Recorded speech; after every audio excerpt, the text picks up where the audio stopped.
Enough is enough. Humayun কবিরের মতো লোকদের এবার শিক্ষা দেওয়ার সময় এসেছে।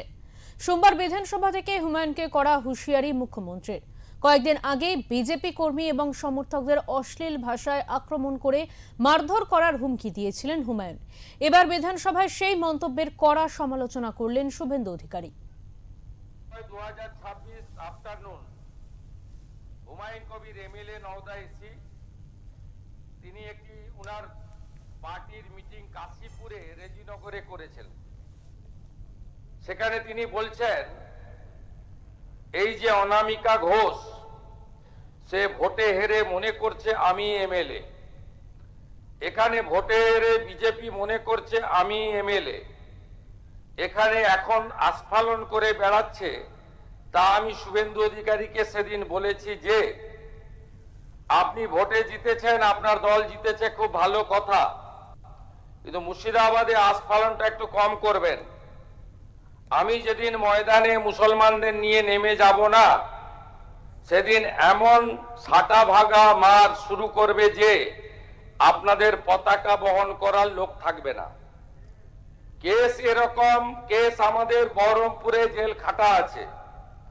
5000 লোককে আপনি বহরমপুর সেন্ট্রাল জেলের যা আয়তন, তাতে 4700 বা 4800-র বেশি লোক ধরে না। লাখে লাখে লোককে রাস্তায় নিয়ে নামাবো আর সাটা ভাঙা মার দেব আর জেলে যাব। কদিন জেলে আটকে রাখতে পারবেন, কত খাওয়াতে পারবেন দেখব। লিমিট যেদিন ক্রস হয়ে যায় না, মাথাটা যেদিন গরম হয়ে যায়, সেদিন আমি এসপি বুঝবো না, চিফ মিনিস্টারে বুঝবো না, আর কে কোথায় থাকলো আর কে কোথায় থাকলো না ওসব বুঝবো না। আমি নিজেই নেতৃত্ব দিয়ে দাঁড়াবো। এটা একটা ইনসিডেন্ট 1। ইনসিডেন্ট 2, শক্তিপুরে দুয়ারা ঘাটে 8 তারিখে সেখানে উনি বলছেন ভোটের আগের দিন আমার নিজের ভাইপোকে অ্যারেস্ট করেছে এই ওসি। এই আমি তো ভাষা বলতে পারবো না। এই বাচ্চাকে আগে দেখব, তারপরে ভাষাটা আমি অমিট করছি।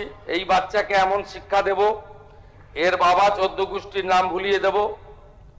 এ লালগোলাতে 500 মুসলমানের লাইফ শেষ করে দিয়ে এসেছে। সত্যভাবে বলবো, এই ওসিকে এখান থেকে সরানো শুধু না, একেবারে অকেজো পোস্টিং দিতে হবে। যদি না দেয় 10,000 লোক নিয়ে থানা ঘিরে একে কলার ধরে থানা থেকে বার করব, পারলে আমাকে রুখে নেবেন। এই দুটো ইনসিডেন্টের পরে আমার মনে হয়েছে যে এনাফি জানাব, সময় এসেছে এই ধরনের লোককে সবক শেখানোর। আপনাকে আমি পরিষ্কার বলছি, মমতা ব্যানার্জি মুখ্যমন্ত্রী নন। আপনি দুর্বল মুখ্যমন্ত্রী পেয়ে যা খুশি করেছেন, যা খুশি বলেছেন।